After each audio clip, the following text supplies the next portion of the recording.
Dear student, आज हम बात करेंगे परमाणु की और परमाणु के अंदर पाए जाने वाले जो कण होते हैं जिन्हें हम उपपरमाणविक कण कहते हैं उनकी, यानी कि हम बात करने वाले हैं इलेक्ट्रॉन, प्रोटॉन और न्यूट्रॉन की।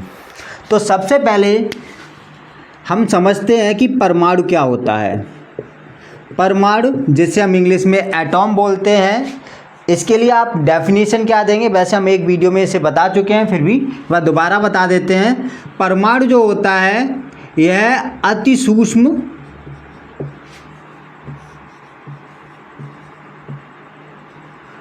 कण होता है, यानी बहुत ही ज़्यादा छोटा कण होता है। और साथ ही साथ में एक बात तो ये याद रखनी है कि परमाणु अति सूक्ष्म कण होता है। यह है रासायनिक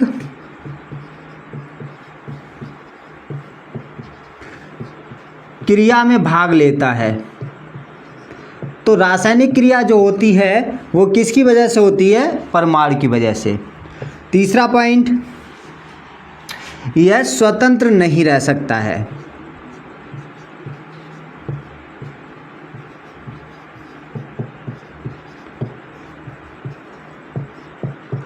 यानी कि आप ऐसे समझ सकते हैं, परमाणु एक छोटे बच्चे की तरह छोटा सा कण होता है।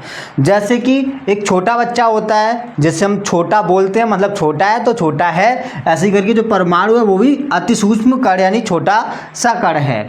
यह रासायनिक क्रिया में भाग लेता है। जैसे एक बच्चा होता है आपके घर में, जब भी कोई फंक्शन होता है वो सबसे पहले आता है, ऐसे ही करके कोई भी यहाँ पर रासायनिक क्रिया होती है तो परमाणु भी सबसे पहले उसमें पार्टिसिपेट करता है। और कोई भी बच्चा, जैसे आपको पता है, वह स्वतंत्र यानी फ्री नहीं रह सकता है, उसे देख रेख के लिए गार्जियंस यानी माता पिता की ज़रूरत होती है। वैसे ही करके जो हमारा परमाणु है वह भी स्वतंत्र नहीं रह सकता है।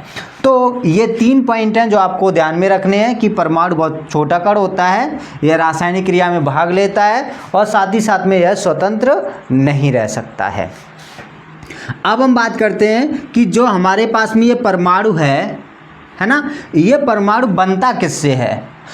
परमाणु के बारे में जब पहली बार डाल्टन ने बताया, आधुनिक जो मॉडर्न साइंस मानती है कि डाल्टन ने ये बताया कि जब हम किसी चीज़ को बहुत छोटे स्केल से तोड़ते हैं तो हमें सबसे छोटी जो इकाई मिलती है वही हमारा परमाणु होता है। इससे पहले, डाल्टन से पहले भी हमारे भारतीय एक ऋषि थे, ऋषि कर्णाद, उन्होंने बताया हुआ था कि किसी भी वस्तु को हम सबसे छोटी स्केल तक लेके जाएंगे तोड़ते हुए तो सबसे छोटा जो कण होगा वो परमाणु कहलाता है। ठीक है ना। तो अब बात आती ये कि परमाणु क्या तोड़ा नहीं जा सकता है और भी छोटी इकाई में? तो बिल्कुल तोड़ा जा सकता है। परमाणु जो बना होता है अपने उपपरमाणविक कणों से, उसे हम उसी उपपरमाणविक कणों में तोड़ सकते हैं। तो हम यहाँ पर आपको बता दें, जो हमारा परमाणु होता है वो 3 उपपरमाणविक कणों से मिलकर बना होता है। ये तीनों स्थायी उपपरमाणविक कण होते हैं। पहला इलेक्ट्रॉन, दूसरा प्रोटॉन और तीसरा न्यूट्रॉन। ये 3 ऐसे कण होते हैं जिन्हें हम उपपरमाणविक कण कहते हैं और इन्हीं तीनों के मिल जाने पर हमारा परमाणु बनता है। यानी कि हम अपने परमाणु को इलेक्ट्रॉन, प्रोटॉन और न्यूट्रॉन में तोड़ सकते हैं। अब बात आती है कि इलेक्ट्रॉन, प्रोटॉन या न्यूट्रॉन क्या होते हैं। इन्हें हम उपपरमाणविक कण कहते हैं। क्या कहते हैं बेटा? उपपरमाणविक कण। उपपरमाणविक कण यानी कि परमाणु को बनाने वाले कण, वो हमारे क्या होते हैं? इलेक्ट्रॉन, प्रोटॉन और न्यूट्रॉन होते हैं।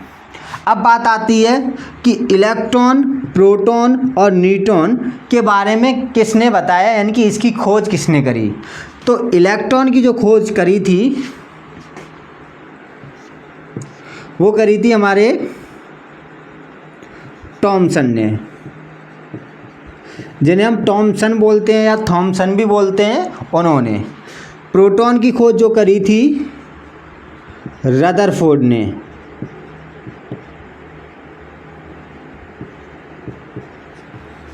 और न्यूटन की जो खोज करी थी वो चैडविक ने।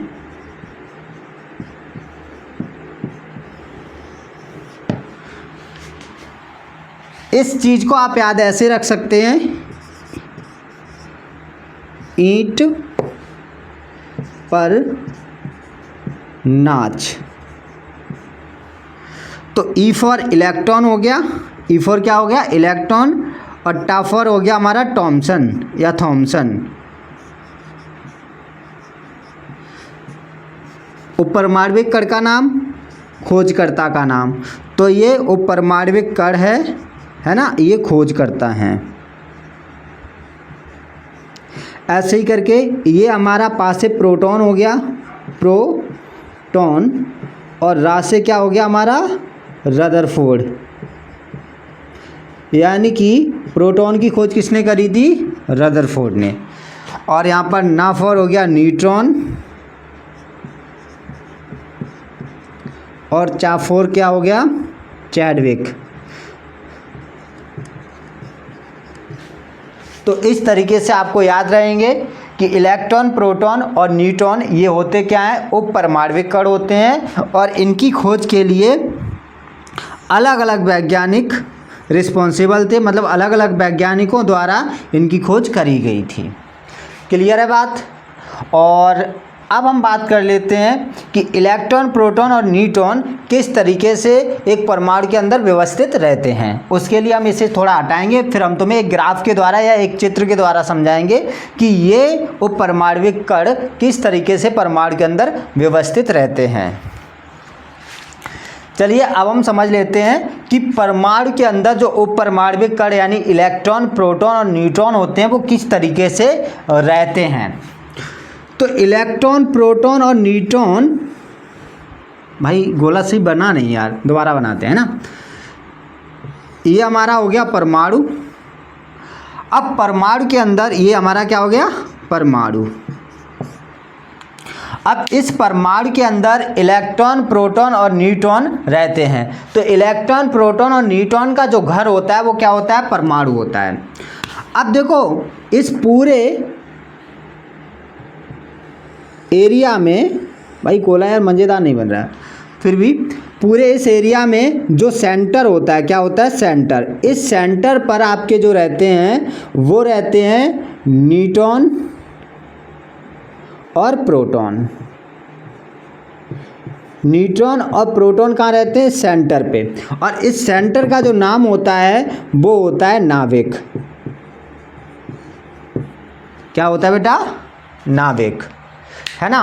और बाकी इसके बाहर के जो एरिया हैं, यानी कि नाभिक के बाहर सेंटर को एरिया छोड़ करके, ये वाला एरिया छोड़ करके बाकी जो हमारा एरिया है, यहाँ पर पाए जाते हैं इलेक्ट्रॉन। क्या पाए जाते हैं, इलेक्ट्रॉन।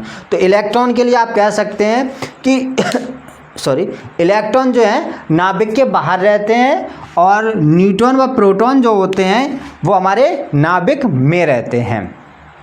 अब बात आती है कि भाई इन पर जो चार्ज होता है वो किस तरीके का होता है। तो इलेक्ट्रॉन पर माइनस चार्ज होता है, प्रोटॉन पर प्लस चार्ज होता है, न्यूट्रॉन न्यूट्रल होता है, कोई चार्ज नहीं होता, मतलब उदासीन होता है। तो अब आपको समझ आ गया कि जो उपपरमाण्विक कण इलेक्ट्रॉन, प्रोटॉन और न्यूट्रॉन है वो कहाँ रहते हैं, वो नाभिक के अंदर की जब हम बात करते हैं, मतलब परमाणु के अंदर की बात करते हैं तो नाभिक में प्रोटॉन और न्यूट्रॉन रहते हैं, नाभिक के बाहर इलेक्ट्रॉन रहते हैं। और ये जो इलेक्ट्रॉन होते हैं वो कंटिन्यू इस तरीके से घूमते रहते हैं। क्लियर है बात। आज के वीडियो में हम इतना ही रखेंगे। अगर वीडियो समझ आया हो आपको, वीडियो लाइक करिए और चैनल भी सब्सक्राइब कर दीजिए, जिससे कि आपको आगे के वीडियो लगातार मिलते रहें। बाकी आप चाहें तो इस वीडियो को अपने दोस्तों के साथ शेयर भी कर सकते हैं।